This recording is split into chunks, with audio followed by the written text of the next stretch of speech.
Good morning, everyone. Thank you for being with me and Bob this morning. It's a topic very close and near and dear to our hearts. Just a little quick introduction of myself and Bob and RSC for those that don't know us.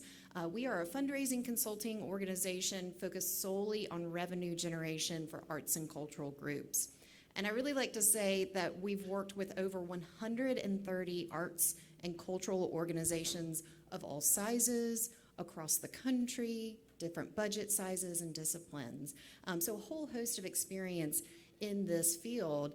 And as fundraisers, we're very results oriented, as you can imagine. And so we've been tracking, especially since, this little thing called the pandemic happened in 2020, just how have our clients' results held up against those standards. And we're very pleased to say that 100% of our clients, since we've been tracking this since 2020, have either met or exceeded their fundraising goals. So we'll take those results day in and day out. So our topic at hand, building a fundraising board. At least once a day, I'm asked about tactics to effectively engage board members in the fundraising program. And so it's very exciting this morning to be speaking directly with board members. So thank you for this work. If you set in on the session, we did a similar session with the development constituency on Wednesday, Thursday? Sure, one day during conference. We did a similar session, so you are going to hear some of those same strategies and tactics, but what we're going to do, because we have you in the room, is actually practice some of these and give you really practical ways that you can go back and help coach and train your fellow board members to get active as a fundraising board, okay? So you'll see that reminder of those tactics, but we're also going to really dig in and have some fun together this morning, all right? So what we'll do is we'll address this topic holistically through two lenses. First, our philosophy, kind of what are the building blocks and foundations of building a fundraising board? But then secondly, what's the approach? What's the psychology behind getting a board really excited and engaged in a fundraising program, okay? And before we jump into all of that, I'm going to put a big asterisk in the air, okay? There are going to be moments during this presentation where you have the thought, we've tried that. Okay, just go with me, because what we're going to do, and hold with me, we're going to really help you through the second part of this conversation. Focus on the kind of keys to success, those psychological standpoints of activating a board and volunteers and fundraising. So the way through to find success when you feel you've tried this many times over. Okay? All right. Sound like a good plan? With me? All right, good. All right, so before we jump into the approach, the fundamentals, the role, what we really want to do is take stock of the unique value that you all as board members bring to the table. And this is distinct from the staff, okay? You're going to hear a theme in our work together this morning around only do what only you can do. And so we want to speak to what's that unique value that you bring to the table. And we think it falls into four major categories. First and foremost, your passion. I like to say that humans are innately empathetic creatures, okay? So your passion and your story, the reason you showed up to the League of American Orchestras conference and dedicated 4 days of your precious time to this work is because you care. And that story is a really powerful tool in helping to get others to care and invest in what you're passionate about, okay? Secondly, your advocacy and your connections. Very simply put, just helping your community become your organization's community. Oh, look, my automations are a little backwards. There's the second one, advocacy and connections, helping your community become your organization's community.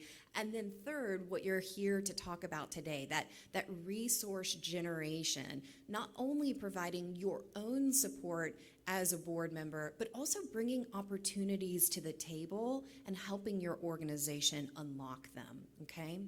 And then finally, vision and strategy.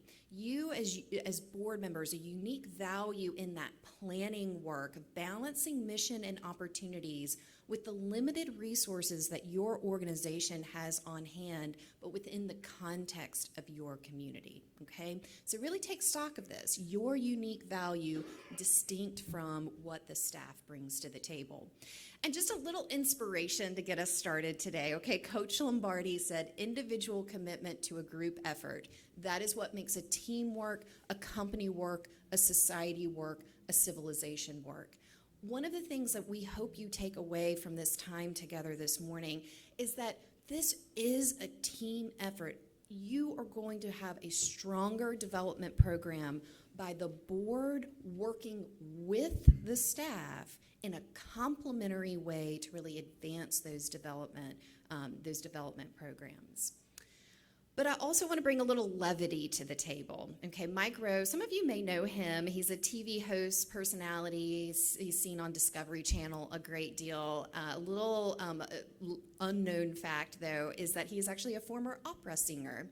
But he has a joke that if you don't do it right, people will laugh at you. And study after study shows that people don't like it when people laugh at you.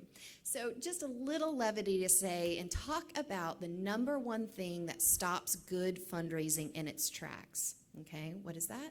It's fear. Okay, so we're going to give you some really practical, actionable ways to move through that fear. Get to a place where you feel really comfortable and confident in being involved in the fundraising program, and as a result, bring in dollars for your organization, which is what everyone is really excited about being here this morning about. And so just as we do set a little bit more context, what we find is that sometimes when a board sets its mind to fundraise, they go about doing so through the wrong lens, okay? So what we really want to impress upon you on this particular slide is that what we know, what we see, those results that we have had with clients over the last almost 20 years, is that with a well-developed vision and plan as your focal point, success in fundraising is based on value, not need, strength, not weakness, participation, not prevention, and practice, not passivity. Okay, so I want to unpack that first one for you a little bit. And we're gonna share a little bit with this one. But that value versus need, this is one that really particularly trips up organizations and many board members. And so we want to really unpack kind of the psychology behind this, all right? So you see here, very simple. This was created in Excel. We created it in Excel. You can create it in Excel. A simple template to really address this value versus need proposition, okay? So what we encourage you to do, and we're going to practice it a little bit this morning, go back to your board meetings, take 10 to 15 minutes and walk through this exercise with them, okay? And it's very simple.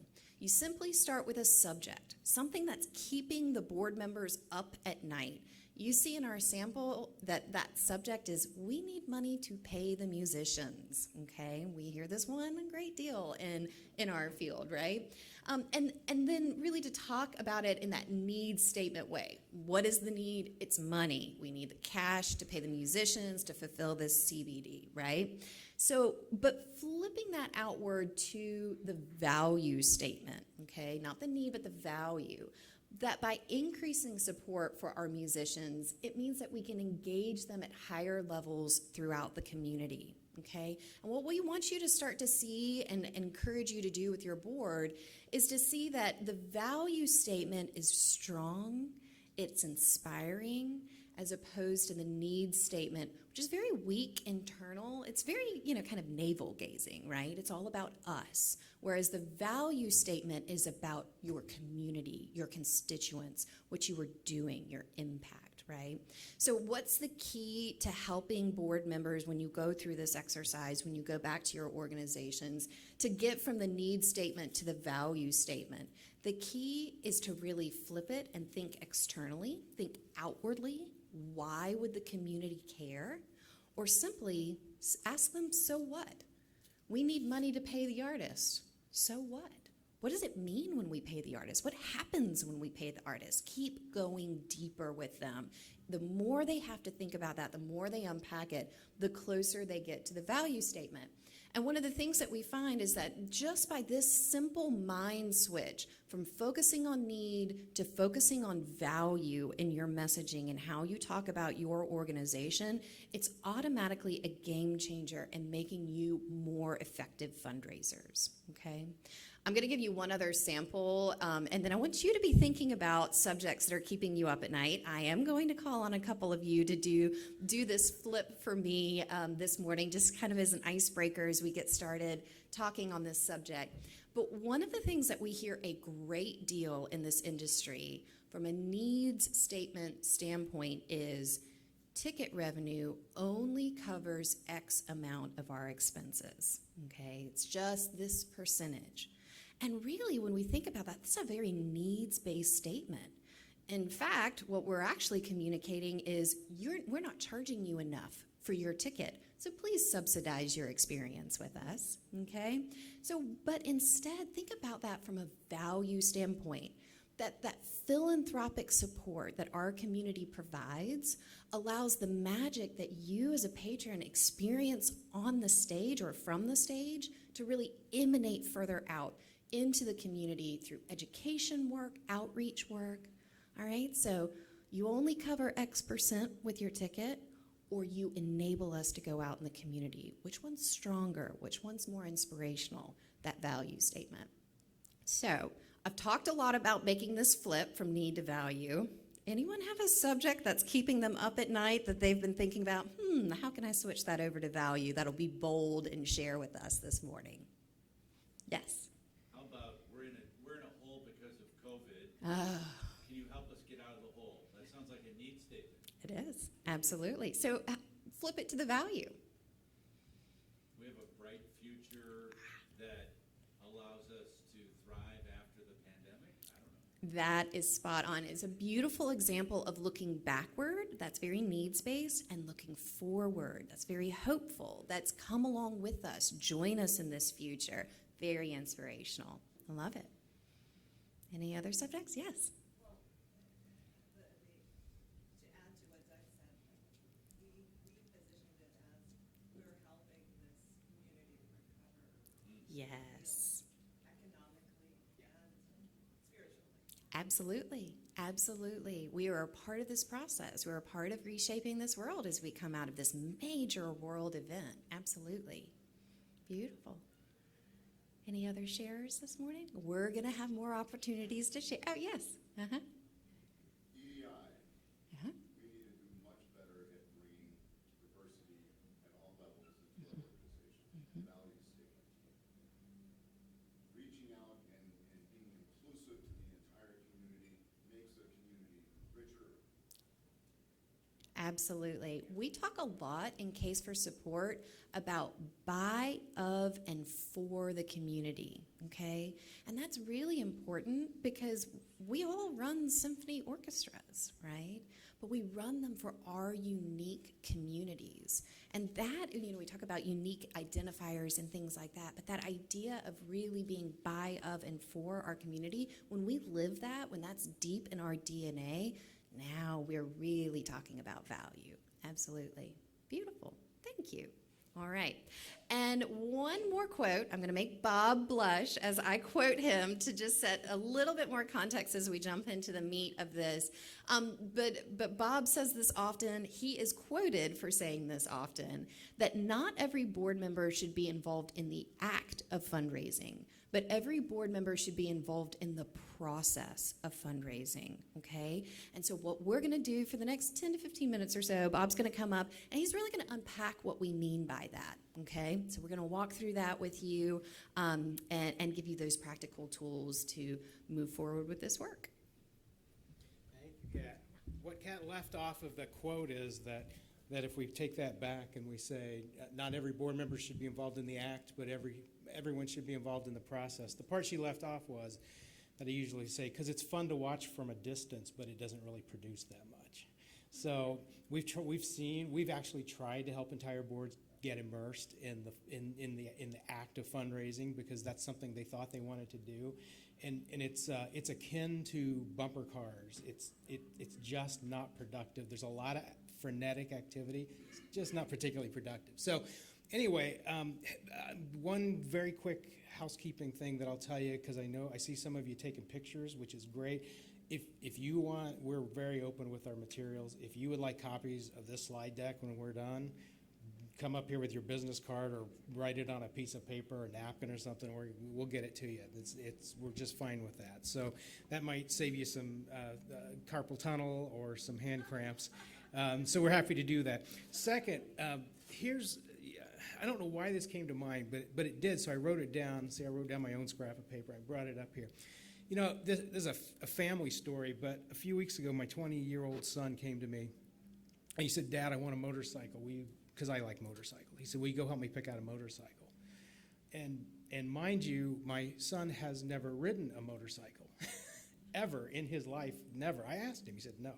I go, why do you want a motorcycle? He said, I just think it would be fun. It would be cool. He goes, and I'll just go down to the DMV and I'll get whatever, I'll take the test and I'll be fine. I said, you might want to ride one first. And I tell you that story, and so anyway, we tapped the brakes on the bike for a while, which is great. I say that because they're usually with a board, analytically, you understand, psychologically, you understand that we have to take action. As a board, we need to be fundraising, and we think we know how to do it, but we just want to run out there and get it done with the most bare necessities in our minds and our brains, and the least amount of process. It's one of those things that if we just thought we could apply a little bit of it, we'll get it right. And like wanting to buy a motorcycle and then learning how to ride it, it may work out. It probably won't work out. And before I know it, I'll have a bike in my front yard for sale with a few dents in it. So I would tell you, look at that as well. So when we say, though, this idea of what should board members do, there really are, I like to see the board. I don't care if you have 12 members or 30 members. It doesn't matter. I don't care what your budget size is. I care a little bit about what your staff size is. But it doesn't matter. I want to see you involved in this, and we're going to go through this donor cycle here in a few minutes about why that's important. Kat says, only do what only you can do, and I've lived by that since I started my career. I think we have to be really good at what we do. Let's not enter into areas where our expertise isn't as sharp as somebody else's, or our actions don't have as much leverage as somebody else's, and so that's the kind of thing that we're looking at. So when you think about what do all board members do, well, all board members can bring new relationships to the table, obviously, and they can help maintain relationships, because it's not just the getting of donors, it's of course the keeping of donors. We have to build to critical mass. And regardless of what your thoughts are about the subscription model these days, it's why we lean toward the subscription model for so many decades, because it wasn't enough just to get people to come to concerts. We wanted to know that they were coming to concerts over and over and over again. So fundraising, while it's not, we don't have the limitations of inventory. We have limitless inventory on fundraising. So there aren't those kind of limits. But at the same time, we need to be, really thoughtful about what that approach is, and very systematic about it as well. So all board members can help us keep these donors, and they can identify new ones. We'll run through what does a development committee do? I know what some development committees do, and I'm not going to say it all here in detail, but many of them believe their role to be advisory. And I'm here to tell you, it's not. It shouldn't be advisory. This is the action committee. This is the group of people who ask for the money. So if you're on a development, and I don't care what you call it, if you're on a development committee or individual gift committee or task force or whatever it is, doesn't matter. Think of your job as one of the handful of core askers. And is that revolutionary for anybody? A little bit? Okay. Hang on to that thought, and we'll talk about why in just a few minutes. The development committee, first of all, I'll go into this core group of fundraiser idea. What are they supposed to do? Well, they're, of course, supposed to raise money via direct asking, which is one thing we just touched on. But there are more jobs than that just on this core group to vet fundraising opportunities. So you have all the things, of course, that are in your operating budget. and you can raise money on those. You can even do directed fundraising if somebody wants to sponsor a concert or an education or whatever that looks like. It's fine. But invariably, if you are an active organization at all, you will have new opportunities that come up that will require fundraising, and not every idea that you vet is a good idea from a fundraising standpoint. In fact, some of those can detract from the annual fund. And so we're big, our company's big on promoting the idea you don't do anything that steals money from the annual fund. No matter how wonderful it looks, you have to be sure that core giving, that bedrock giving remains strong. Part of running a good annual fund is to tamp down volatility from year to year as much as you can. For those of you who are on that in that panel discussion about yesterday when we looked at fundraising numbers, I probably said that 1 or 2 or 10 times, but we really believe that the more volatility you create in an annual fund, the less predictable it becomes, which can destabilize an organization. Number 3 is to equip board members and volunteers to act as relationship cultivators and stewards. So if you're on the development committee or whatever it's called, part of your job is to make sure that the rest of the board feels fully informed. They know what's going on. They understand their role. They understand the opportunities to practice their role, and that there's follow-up mechanisms. There are ties to the staff. And I'll pause there for a second saying, I don't care how big or small you are. If it's a one-person executive director, no development staff, that person's fundraising, that's who works with the development committee. If you're a big organization and you have a fleet of major gift officers, that's okay. They still have to work and coordinate with you on the work that you're doing. So just kind of put it in your own organizational context. Number 4 is to interact with the executive and finance committees of the board. I didn't make it to the session about finance and development playing well together, but I wish I had, and if they released that on the video, I'm certainly going to watch it. I went to a different session, but was intrigued by the fact that someone had decided to sit down and talk that through. So I think there's some real positives to it, of course. We believe in the same thing, and we talk about then at a board level how the development committee can work with executive and finance, because in the triad of contributed money, those are the 3 areas, development, executive, and finance, that have to work really, really well together. And part of the development, of course, is the development committee. And number 5, make the goal. It should go without saying, but sometimes you have to say it, so we say it, and that you have to make the goal. That there is this development committee, who are the core askers along with staff, really must feel the ownership of making that goal. And if you don't, there are ways to do that. It's not about having control of the goal, but it is about co-ownership with the staff and with some of the other parts of the organization. All right, so now I'm going to talk about some 5 areas that the development committee can really, like, specifically tactical things that that you as a development committee or as your development committee could focus on. So first is, I mentioned it earlier, donor identification and cultivation. So we've got this idea, and I'll show you the flywheel here. I think it's the next slide. In fact, let me just go there so we can talk about that first. If I can make technology, oh no, I've got too many things here. You'll see it in a second. So donor identification and cultivation. So how do we identify people, and how do we get them to take a step closer to our orchestra? It's easy as that. That's the primary question that we have to answer. Number 2 is board giving. The development committee should be asking their fellow board members to make a gift. Personally, this is not envelopes on the table at a board meeting saying, the envelopes are back on the table, please take one home and fill it out and mail it back in or give it to so-and-so. We have to demonstrate with our board members the same way that we would want to ask our major donors for support. And hopefully you're not sending letters to your major donors, that you are building real relationships and that you are talking with them and learning about them, and you take a step toward them and they take a step toward you, and that's how relationships are made and how they're solidified. And that's really hard to do through letters, and that's why we encourage this personal interaction. Start with the board. They are your peers.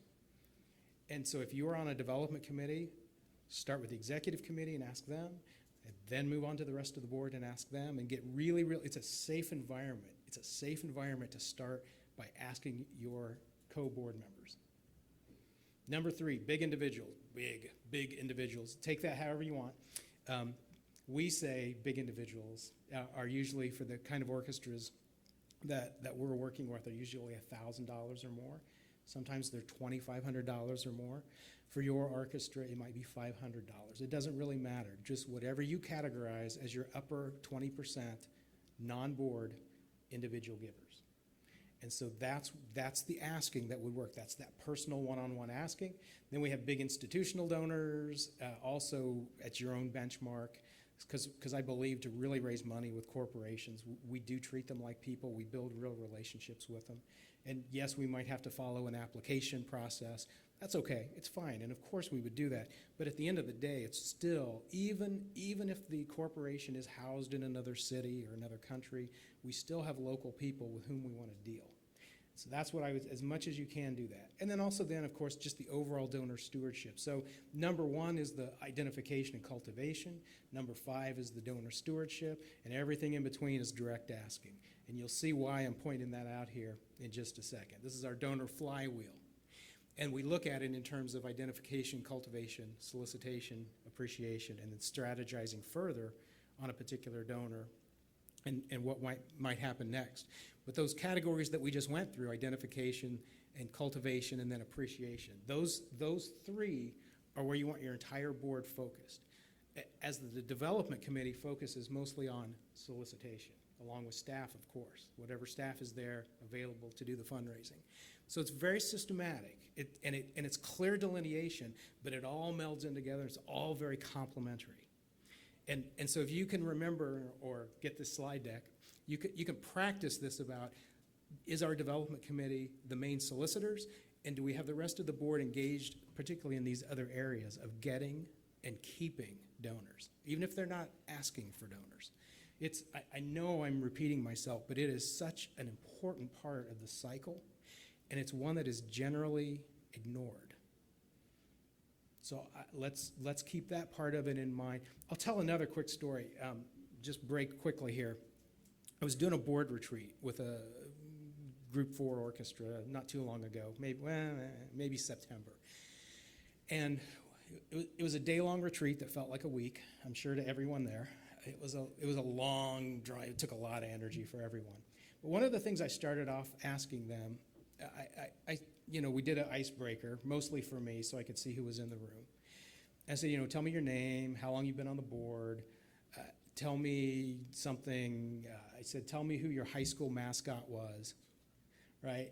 And tell me if you remember, tell me about your first experience with classical music. And there were maybe 30 in the room.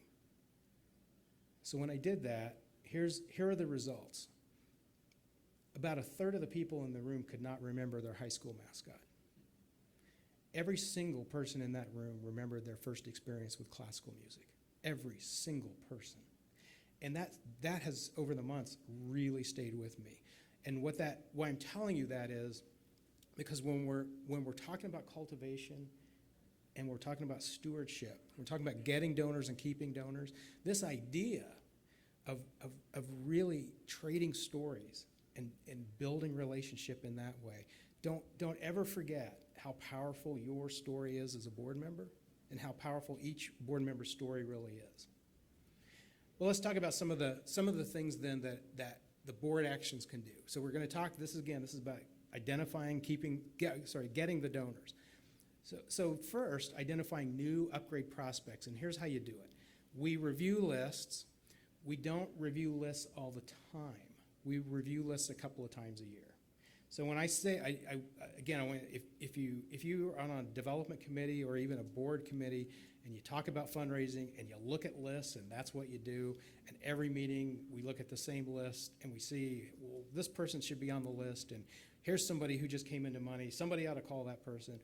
If you're doing that too much and no action's happening, you're spending way too much time on trying to identify and identify those prospects. So here's what you can do, though. You should be looking at lists a couple of times a year. And of course, look at your current donors at the high level.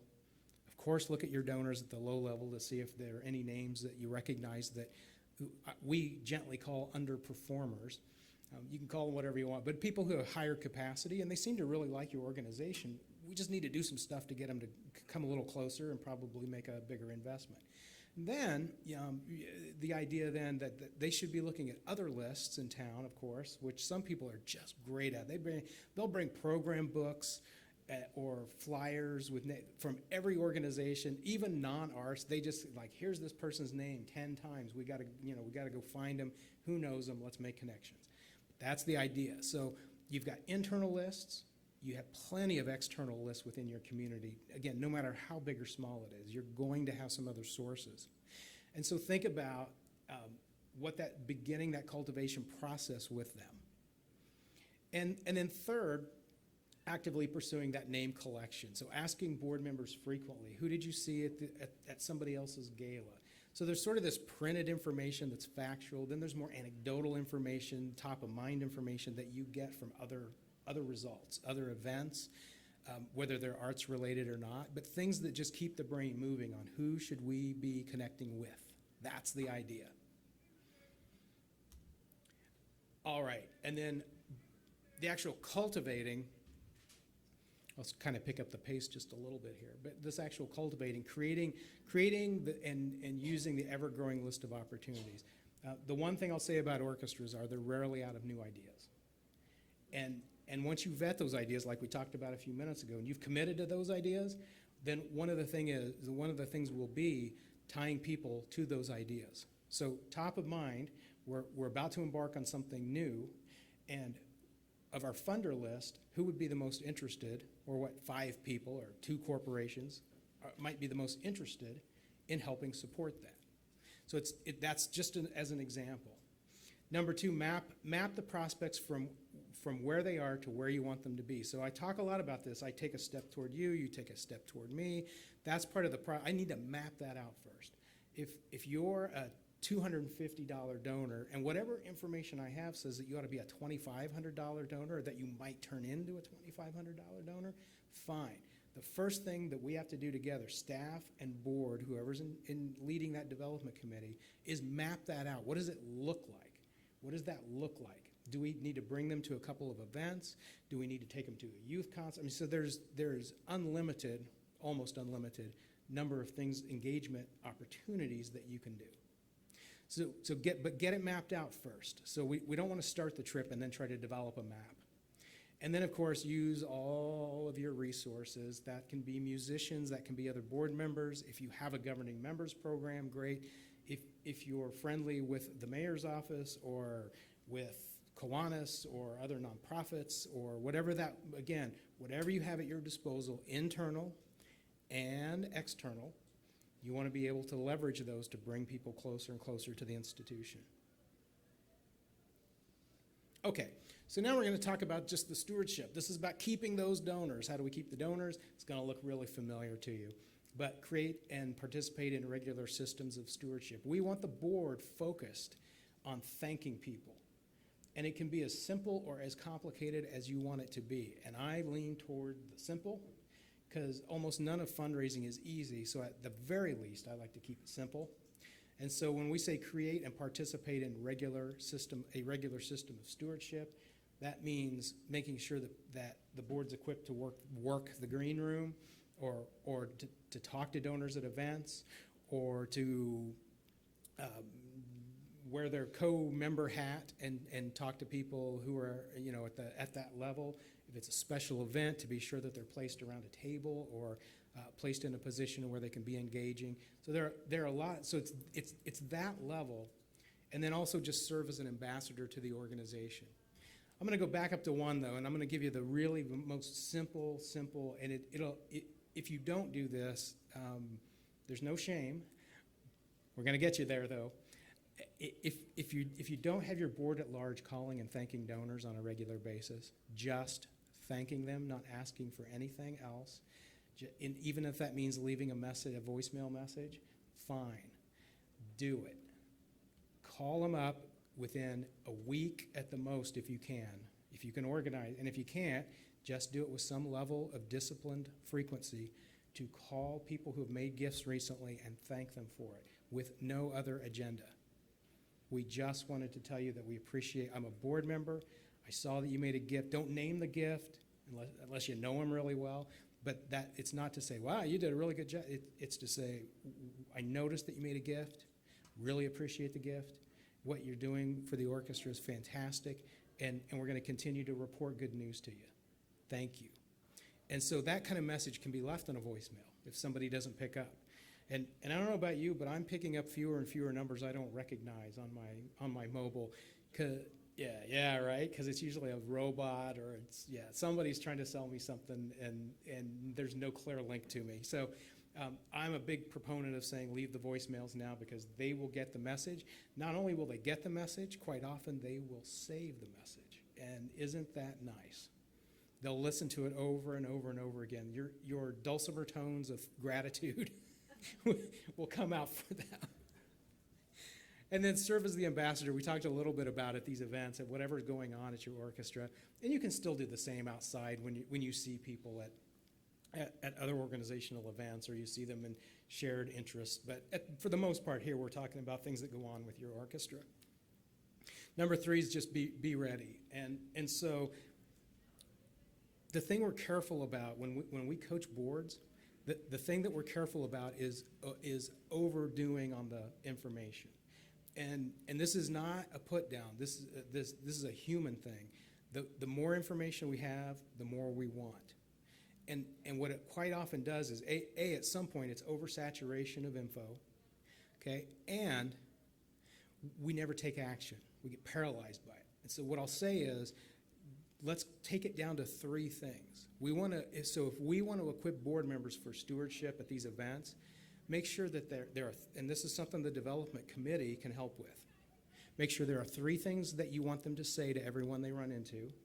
Tell them what those are. And tell them there are 3 things you want them to ask, if they can, while they're engaged in conversation. Seems really simple, right? You need the discipline to do it over and over and over again. That's what you need. And by asking those questions then, the turnaround from those board members is they get to come back and report to the development committee or to the staff and say, this is what I heard when I asked these questions. Because it might actually guide stewardship or messaging. It's going to help you get better. The idea is it helps you get better at what you do. So it's not just about telling, it's also about asking. All right, Kat. I have a question on that last piece. You bet. When you say 3 things to ask, what things should we ask? Well, it depends on the setting, but we're gonna get to that here. Kat's gonna run through that in just a minute. But what I'll tell you is it can be recent events. It can be so there are several things like that. It should be timely for the most part for your organization, and then even things that you ask or things that are going on in the city or things that might impact you as an organization. Those are the things that you can ask. And so Kat's gonna walk us through that actually here in just a second. Okay? All right. Thanks. All right, yeah, we are going to drill down on that. We're going to get real specific, and we're going to give you a chance to test it out. You know, like our musicians, practice makes perfect. So we're going to give you some good, real fodder to take home on those 3 things to share, 3 things to ask. So, you know, I want to circle back. We spent about 30 minutes or so on these fundamentals or the building blocks of what a high-performing board engaged in the fundraising program looks like. But what I hope you take away from that 30 minutes, first and foremost, is that success in doing so is not about batting 1,000 with getting every single board member to become an asker or do that job of the development committee, but to get a core group of your volunteers engaged directly in asking and engaging the balance of your board in those other aspects that are vital to a successful fundraising program, okay? So be honest with me. At some point in this morning so far, did you have the thought, yeah, we tried that, okay? So I'm pretty sure you felt it. So let's talk about those psychological tips and tricks that I mentioned at the top. I'm going to take you through 3 to keep in mind. You can tell we like 3s, right? So tip number 1, don't try to eat the entire sandwich in one bite, okay? So this is applicable in a couple of instances. First is, as I've just mentioned, and as we've demonstrated this morning with those building blocks, trying to get every single member of your board to become an asker or take on the roles of the development committee, it's simply not possible, okay? And attempting to do so is going to result in you spending more time prodding disengaged or disinterested board members than fully leveraging the committed ones, okay? And the reality is, if every single board member said, yes, I will be an asker, it'd simply be too much for your organization to manage, okay? So what we recommend is aim for about 3 to 5 highly leveraged board members. You can think of this, I have another idiom with this, only race the horses that will run, okay? The second way that this is applicable is that when you try to tap the entire potential of each board member's Rolodex, okay? So sometimes we see this in the form of, oh, I have a listserv of friends. We put together a list for an engagement party or a graduation party, something. I've got this great list of friends and contacts. I can send an email to all of them. And the reality is, like in our first instance, you're wasting precious time and you're not using that full leverage of the relationship, and you're chasing a lot of unproductive leads. So it also tends to be so overwhelming for volunteers to think about pursuing maybe 100 leads or 20 leads that they never really get off the starting blocks.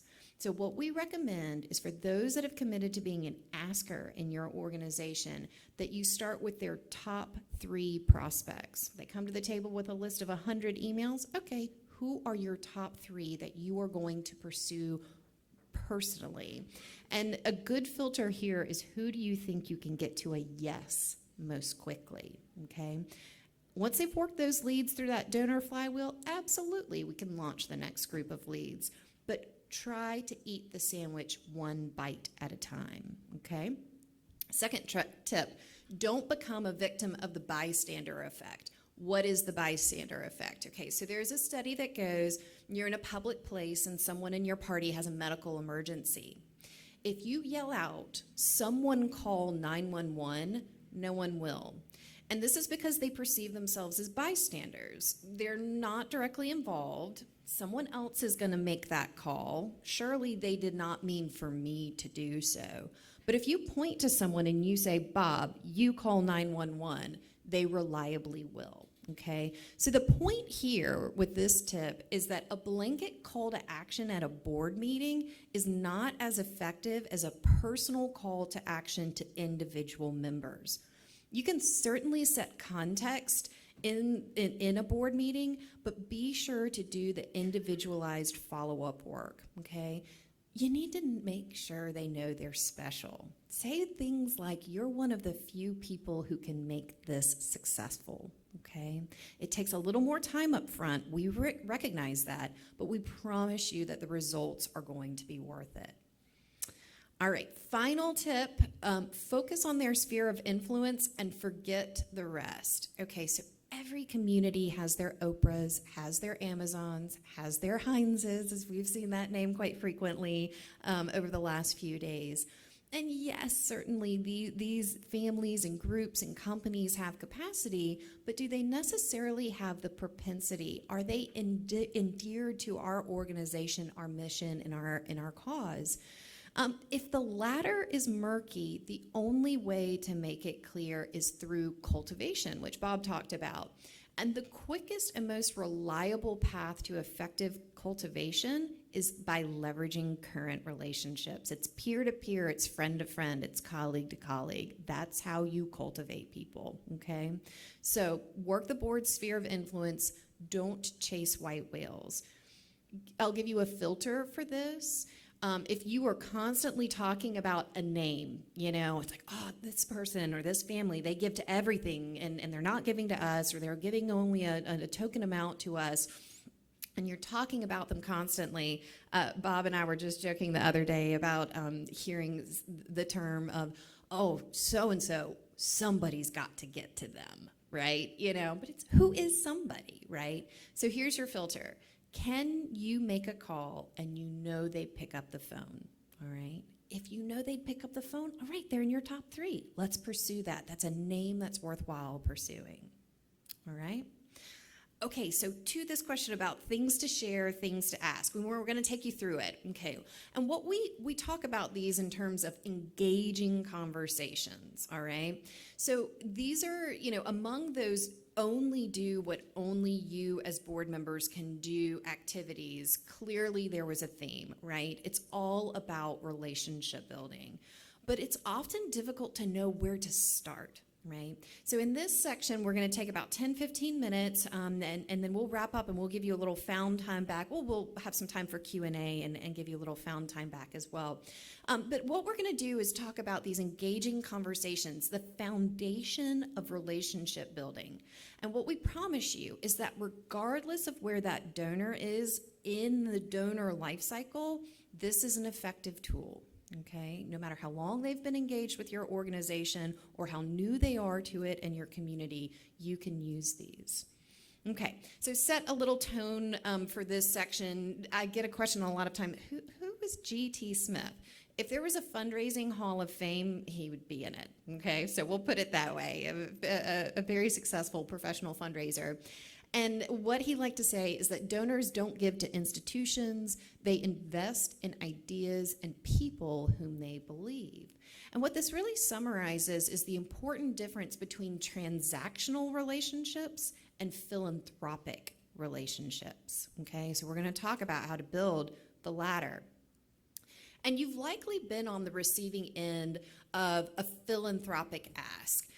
Often these can feel very one-sided, the asker's kind of dominating the conversation. It's all about what they're sharing, and they're not really engaging you back in it. So engaging conversations are really a unique approach to asking because they place the donor's philanthropic priorities at the center of the conversation rather than the organization's needs. I'm going to say that again. They place the donor's philanthropic priorities at the center rather than the organization's needs. Think about how compelling that is, all right? They also create a natural way to learn about your donors. What motivates them? What are their passions? We want to learn so that we can more effectively engage them. And then finally, they build rapport and trust through interaction, okay? So very effective tools. All right, so the biggest question that we get though, all right, I hear you, Kat, engaging conversation, share, ask, but what do I say, okay? So what we encourage you, just as Bob said, keep your planning simple. It is impossible, it is overwhelming, and it is unproductive to try to share and ask everything, okay? So don't go there. As Bob said, we recommend filtering it only into the top 3 things that you'd like to share and the 3 things you'd like to ask. And really, this simple formula allows you to inform as well as inquire to create a dialogue or an exchange. Okay, again, that's the purpose of it. It's a give and a take. It's a back and a forth. That's what you're trying to accomplish in a very simple framework. So let's start very quickly with a few principles behind what you want to share, okay, to your question. The most important thing to remember here is you don't need to know all the facts. We really like to say that the staff own the facts. They live it every day. They know those facts. They're deeply ingrained. But the board, we own the feelings, okay? So what you share should really be developed from your own story and background, okay? I'm going to say that again. We're going to drill deeper on that. Your own story. This is not an elevator pitch from the organization. The most powerful messages are personal and evocative.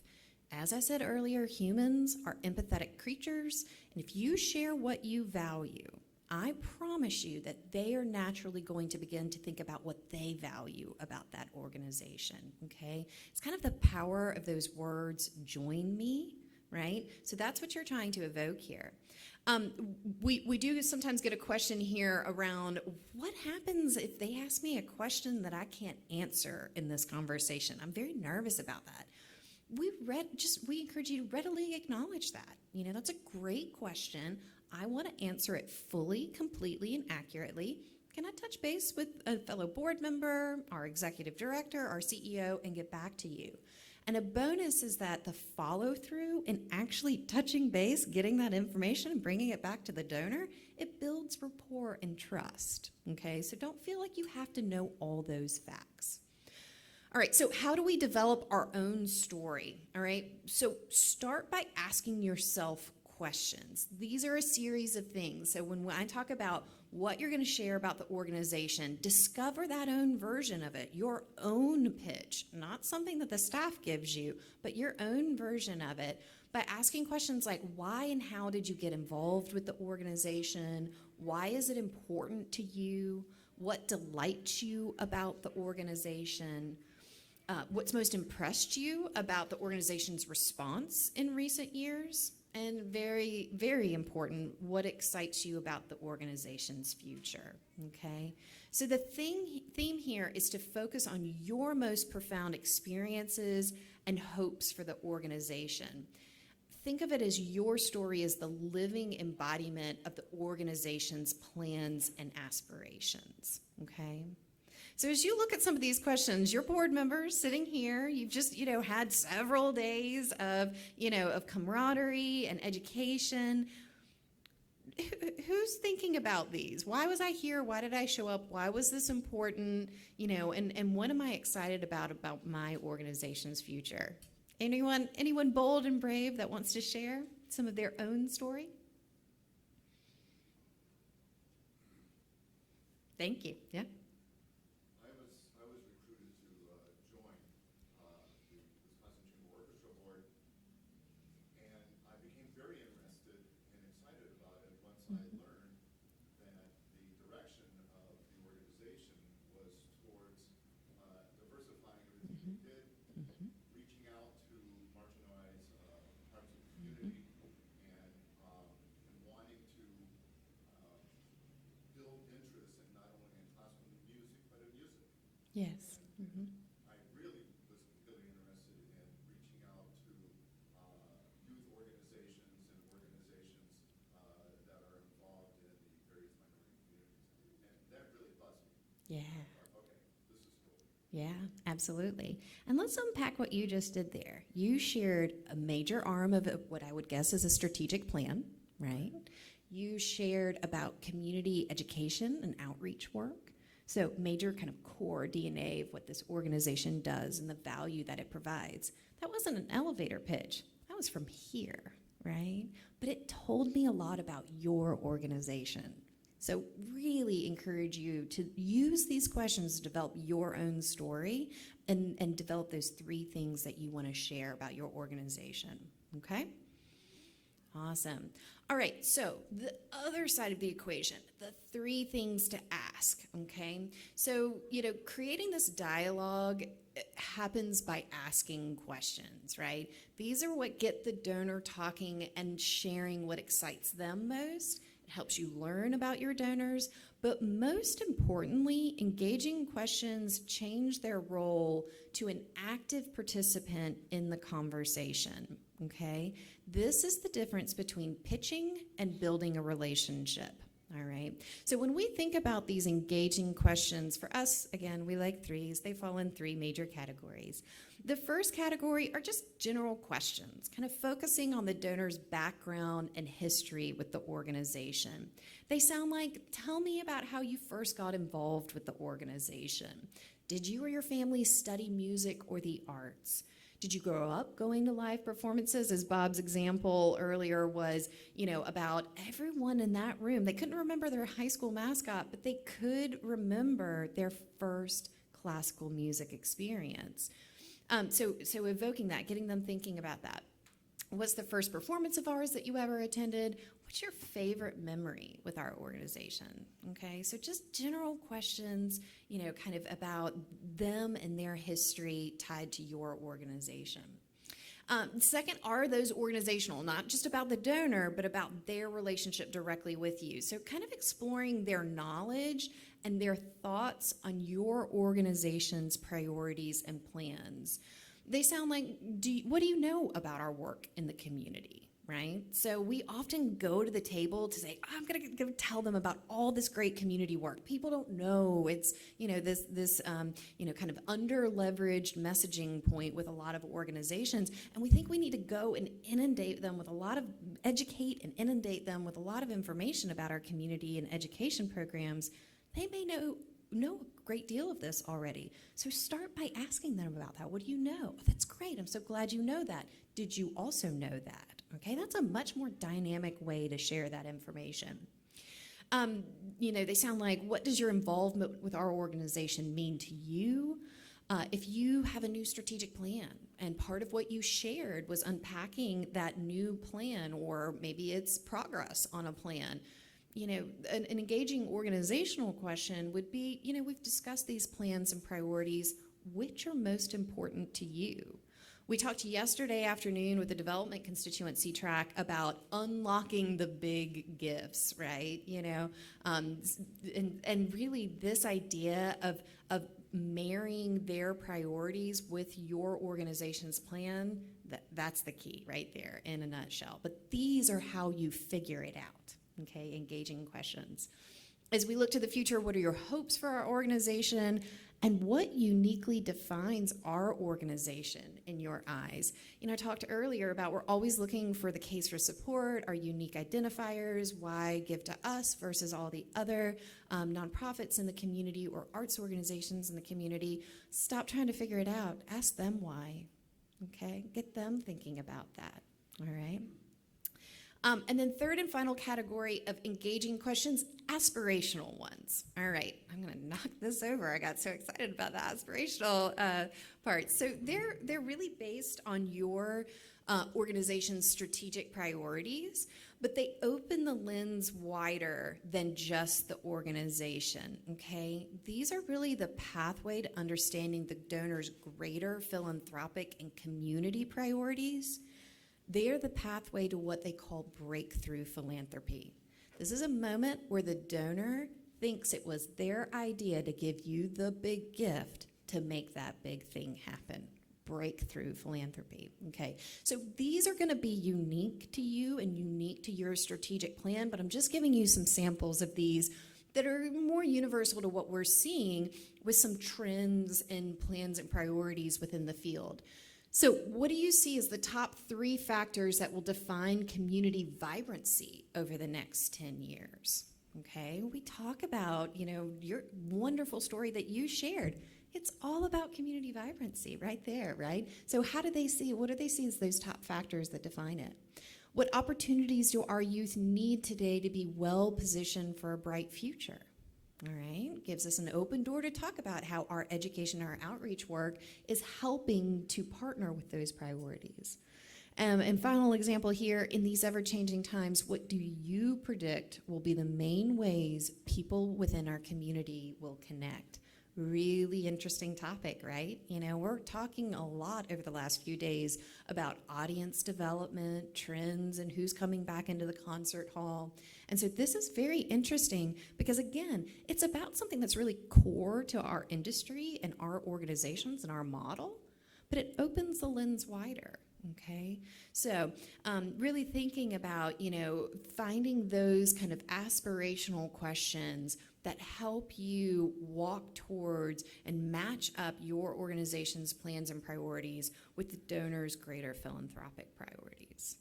Okay, all right. So we do want to open it up for some final Q&A. We tried to be efficient with time this morning just so that we could have a lot more time to talk. Big questions that are running through your minds, things that stood out. I want to add a next step for you to think about too, because we've looking around. I know we've got a lot of different organizational budget sizes here, what we ran through is very fundamental, but sometimes it's the fundamentals that get lost. And that loss of fundamentals causes erosion, and it's one at a time, and you don't even realize that it's happening. So my homework to you, if you'll take it, is to think about these fundamentals that we've gone through today.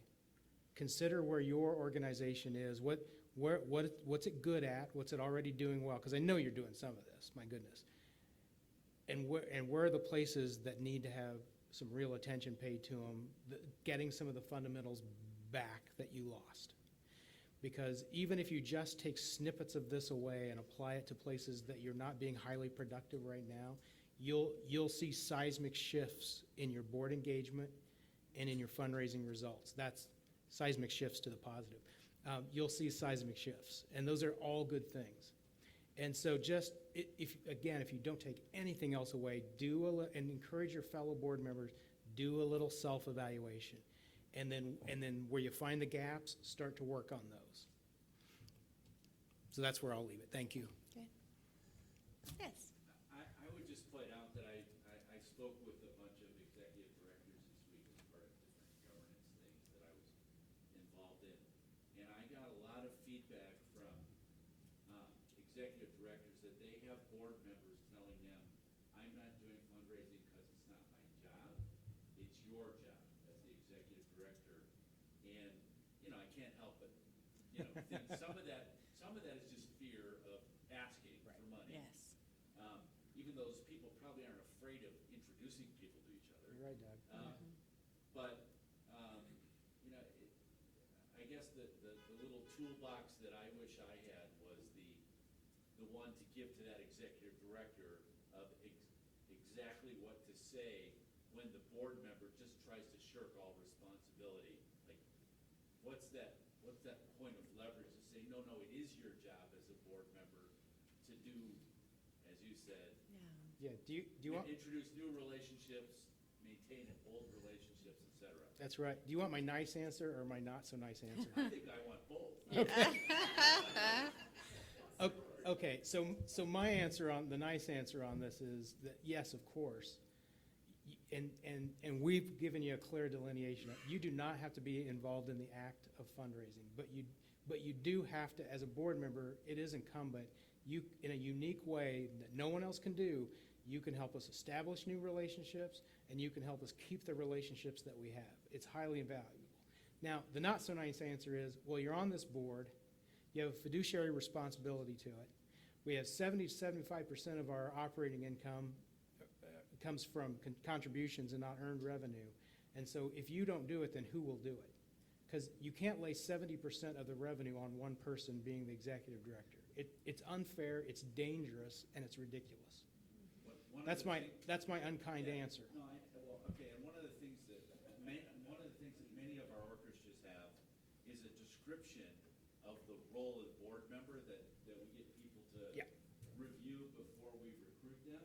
It seems like we have to have the right bullet point on that document for this. Yeah, right. Yeah. You're the top because it's the wrong list.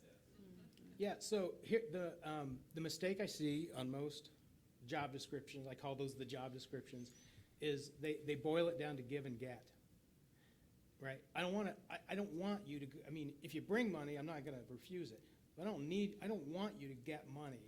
I want you to get relationships. So let's reposition it to say, we want you, reviewing lists, identifying people who you know, and helping create cultivation strategies.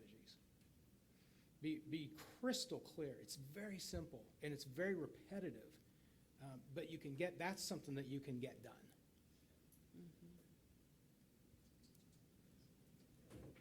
Oh, I've done about 10 times.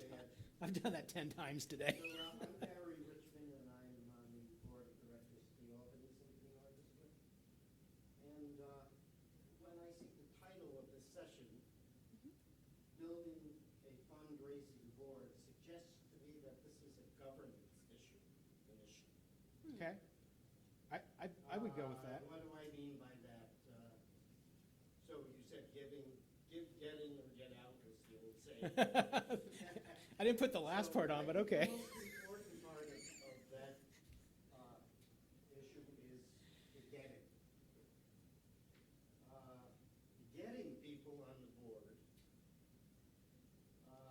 know people in high places and are willing to make a call to get a development person in the door. We all can't make the ask, as you said. Mhm. So getting them in the door, be willing to make a call to somebody in an ivory tower saying, hey, would you be willing to have a 5 or 10-minute meeting with Barry Richmond on our development board? And just getting that person in the door for a quick meeting, and even telling them in advance the reason for it is to just talk to you about support for the orchestra. Yeah, that, So, I feel that getting in the door is the most valuable part of it all. absolutely. Because if you don't get in that door, you're never going to get anywhere. And I love that your visual is to actually be in the room together. That's I mean, it supports everything we're saying. And there's an old saying too, and Barry, I know you've heard this over the years, but if you want money, ask for advice, and if you want advice, ask for money. And right, and it's funny, but it's true. It's funny because it's true. So to me, the idea is, particularly if somebody's getting you to a potential major donor, it's a brand new relationship or somebody not very close, I tend to say, listen, we're about to embark on something big. And we'd like, because you're so plugged into what's going on in the community, we need to come over and bounce the ideas off of you. We want to get your feedback on it. And maybe, and that's not a shell game. That, in all honesty, maybe that first meeting is not an ask.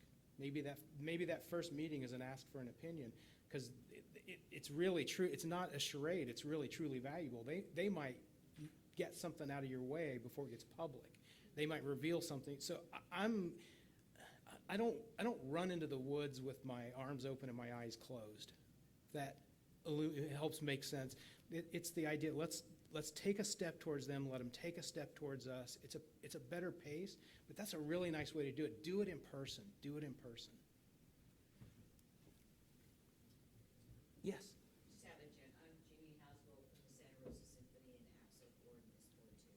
The long and short of it for me is that the structural differences in each of our entities drives your ability as a board member to be an asker. If you're on a board like the Santa Rosa Symphony, it's not necessarily appreciated or wanted that you want to be an asker. It is highly valued that you will be an identify someone and cultivate with assistance. Other boards of California symphonies, for instance, really vary from place to place, but I think it really, the structure of the organization. As a board member, I think it's important for me to make it clear to whoever I'm working with that I am willing and capable of doing X, and I am not willing or capable of doing Y. And then work with the administration and the management to create a path that's clearly defined by both you and who you're working for. Oh, that's fantastic. No, that is just fantastic. Yes. I really appreciate that comment. Could you summarize? Yeah. Bottom line is to present a clear definition of what you want to do and do with your administration, and make sure that you're guaranteeing moving forward that you're on the same page together. That's right. Your organization, I mean, you're right. Organizations have different cultures. And although I know it exists, I'm still surprised when I hear that there is an administration that doesn't want to involve board members in the act of fundraising.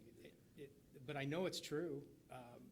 And so finding those areas where you can, and maybe on that flywheel, it really is about just bringing new, helping to identify and bring new relationships, and then helping keep donors. Maybe the staff just can't have you be part of the ask, you being the board, not just you. And so that, while I don't like that, it's a starting point, though, just to get involved in this act of getting and keeping the donors. I'm just going to make one more comment along this theme, is that for me as as a board member, I think it's really important to understand the culture of the board that you're on and respect the policies and procedures that drive the organization forward. As a board member, we do have the fiduciary responsibility and the analytical skills to look at what we're doing.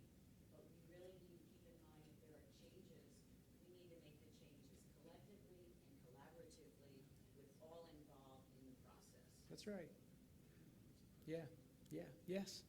I think, sometimes board members, I think they get intimidated when you say we need you to do fundraisers and relations. I mean, to me, if what I do personally is I always have, because I'm not married, I'm single, I buy 3 tickets to the season.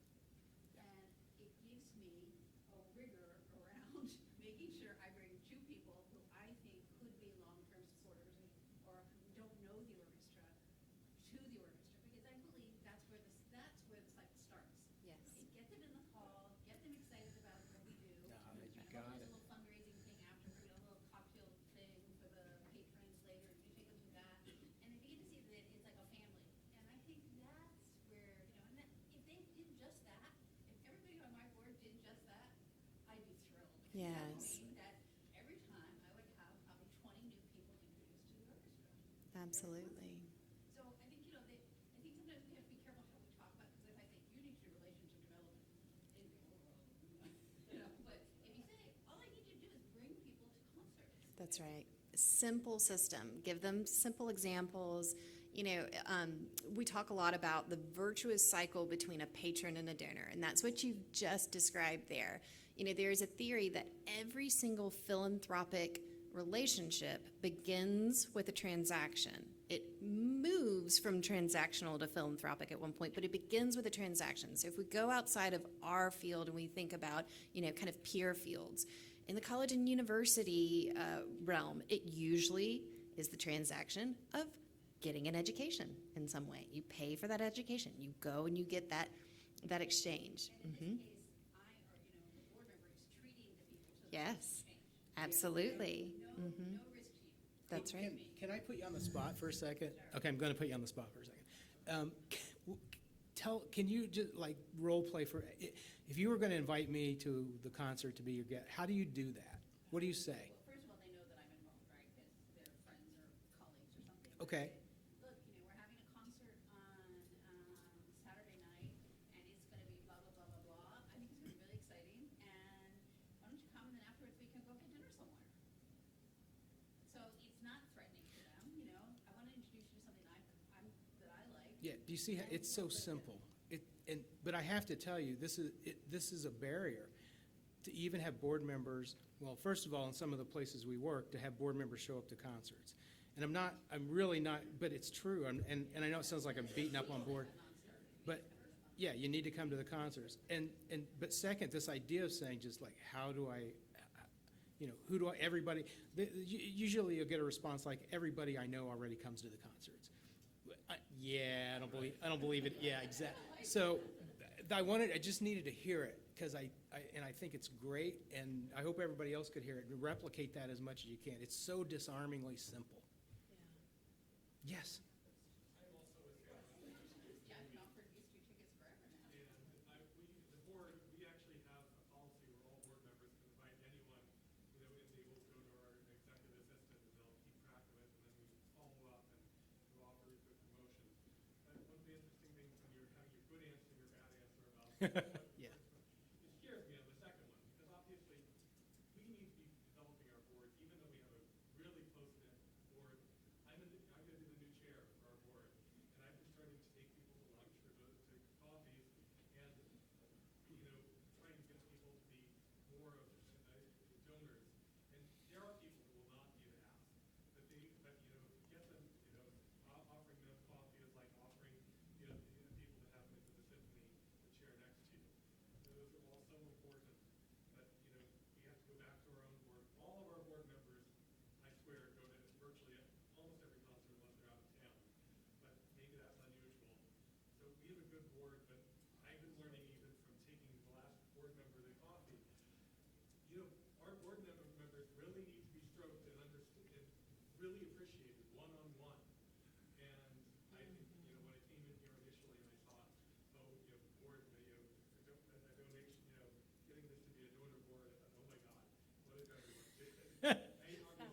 right? Yeah. You couldn't manage it. You couldn't manage it. And You know, but it is important, the development of our own board and just keeping and maintaining even those most basic relationships and building on those will help us on every other aspect. no, that's good. And part of this is shifting the filter. So, we talked a little bit about the development committee reviewing lists and doing it a couple of times a year. But it's also okay to have the whole board review the list a couple of times a year. But you have to change this. It's not, because they know that if they say they know somebody, the penalty for knowing somebody is asking them for money, right? But wait, just one second. So just change the paradigm of how they look at the list. Look at this list and tell us who you see on, these are first-time single-ticket buyers. If you see anybody on this list tell us. We're going to think about ways that maybe we can get them more engaged. That's it. That's it. And it's just, again, it's very disarming. It's very okay. It's very soft. But you get what you need as that first step. I'm sorry. Go ahead. And you were. No, I was just going to say, when you're talking about thanking people as well, we have a thankathon. We do it twice a year. Good. A good number of people come. It is surprising how many people do answer. Yes. Yeah. Especially because we do it from the symphony office. It's a symphony number. That's perfect. Yeah. Then always really run with what works, and watch how many more donors you retain. You could see another, at the broad base, you could see another 12% retention rate. It'll likely be at least 6%. So that's, to me, worth the phone calls. It also I promise, it's a simple thing you can do that distinguishes you from about 95% of the other nonprofits in your community. It is so simple, takes a little bit of organization, and so few do it. And as Bob just noted, the impact of it is incredible in keeping donors. Yep. What other questions or thoughts do you have? This is great. I'm really glad everyone's sharing their thoughts on this too. It's good to hear how different organizations, you have a culture of people who, you want to actively engage. And as you're meeting your board members as you're about to take over, I would just throw in, make sure that you're giving them the opportunity to share their story with you. Because, well, for two reasons. One is almost everybody likes telling their story, right? And so that's a feel-good, and it's a legitimate feel-good. And second, you might pull historical nuggets or feel-good nuggets or anything that you might be able to use in some of your case building or storytelling. I mean, there could be all kinds of little gems that you just don't know until you ask. So I like that level of back and forth communication.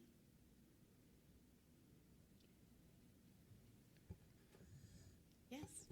You mentioned earlier about corporate donating. Yes. And we learned in one of the other sessions, corporate donations are only like 4% or something. So philanthropy. Do you have any? You mentioned earlier that maybe you should treat corporations more like people. Any other thoughts, a little differently in how we approach corporations versus individuals? I'll give mine, and you give your. Yeah, and so here's, too often with corporate giving, we look for home runs, and I'm happy with base hits. So, and what I mean by that is, if I can go to privately owned or small business owned entities to get a $2,500 gift instead of trying to roll out and hit and swing for the fences every time to get a $15,000, I'm going to do it. I'll play the numbers game because there are people in our community. Yes, their per capita gift isn't as high. I don't care, but their likelihood, if they get a good experience, to come back and sponsor something again or to consume other products that we have, fine. I'll absolutely consider that a win. It doesn't have as many zeros on it. I don't care. So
Yeah. Can I? No, sure. Please do. So Leslie's points are really good. Can I add to them? Please do. As a former corporate executive, so what we think is gonna be great for a corporation often isn't good. If you give them season tickets, someone at the company has to take those tickets around and find someone to use them. It's actually like an assignment. You give someone tickets, or you try and sell them season tickets, it's giving them an assignment that they don't want. That's right. And if you sell them a table at the gala, you're giving them the assignment to fill the seats at that gala, right? And so don't think of all those things that are positive first, because more likely they're a pain in the neck. But the main point I think is kind of Leslie's main point, which is almost every corporation has a philanthropic thrust of some sort. It might be education or healthcare or whatever it is. And if you can't tap into that thrust, you're going to get tiny donations. You're Yeah. not going to get anything significant. And the last point is that any corporation with a global business is probably trying to spend less of their charitable budget in their home headquarters hometown, and more of it somewhere else. Yeah. But I think Leslie's point also about sponsoring, because sponsoring, you just have to make sure that the executive director or the music director thanks you. Yeah. That's right. So, This is getting to the right part of the organization. Yeah. yeah, Business owner, if you will, within the company, kindergarten. Yeah. League's in the house. I know. Everybody be careful. So we typically see that the major motivator for corporate support will fall in one of three categories. Again, we like three. It's simple. You can remember it, okay? So first, marketing and PR, all right? Just as Leslie was saying, it's about they want to seek clients from among your patron base, okay? Second, and it's different, is PR. People all the time are like, isn't that the same thing as marketing and sales? No, it's not. Marketing and sales is about transactions. PR is about brand. So it's about how their partnership with your organization helps advance some arm of their brand that they're wanting to really lift up and showcase. Leslie had the great example of DEI and EDI. One more thing that they do. Yeah. Yes, they want to get to know your board or your patrons, all that, but they're also always looking for really cool things Yeah. to do with their clients. Yeah. So if you had like somebody coming, like I'll just use an example of you had Yo-Yo Ma coming to play with your orchestra. They would love to be able to say to their clients who are like music, say, hey, we can get you in to see Yo-Yo Ma. Would you be interested? They like that kind of thing, but their clients want things they can't buy. Yeah. That's a great point. Yeah, I love that. That's another way. Just keep thinking about that too, as cool things you do. It doesn't have to be as exciting as Yo-Yo Ma. Yep. It's something that they can't get. Yeah. Everyone book Yo-Yo Ma. Well, and briefly, I'll just mention the third that's really important, especially in communities, are B2B businesses, right? They do not care about marketing and sales or about brand because it doesn't matter to them. It doesn't help advance their business. The one thing they do care about, their employee base, okay? So the third category, how engaging with your organization can help them engage their employees and recruit and retain employees. So I mentioned those three. That would take a lot of research. You have to have a Leslie in your hip pocket to know that organization, to know exactly before you go into the ask what motivates them. So don't try to look into the crystal ball before you go. Go ask them. Okay, some exploratory questions with corporate partners are things like, what are some of the most fulfilling and productive relationships or sponsorships you've had with another nonprofit in the area? What? Also, don't be afraid to ask your board, when you're talking to your board about who they know, don't ask what companies they know well. Yeah, absolutely. Absolutely. Hey, I'm going to position that question too, because it's part of today is about breaking into some new focus. I would ask the question to fellow board members like this. What three companies come to mind right away who could benefit most from a sponsorship with us? And it's not the quick route to the question, and I'm not criticizing that. No, I know, I don't Yeah. do that. But find out who they know. Yeah, but that idea of saying, so it's not about who we're going to go to and ask for money. We got to change that, shift that mindset. The mindset is who could benefit most and why would they benefit from a partnership with us? Because we know we'll benefit. We'll get the money. It's fine. We understand that part. And there might be more. That's okay too. But how are they? Because that will change the nature of the names that you get. So that's why I tell you, just think about it just a little bit deeper. And that takes us back to the beginning, value versus need. Bingo. Oh, thank you. Yes. Well, hey, what David whispered into my ear a moment ago is that we actually have until 12:30, but I don't think that's mandatory. So we're happy to stay here and answer questions individually or just have good conversations. But other than that, unless you've got more questions, we'll wrap up. Thank you all. Thanks, everyone.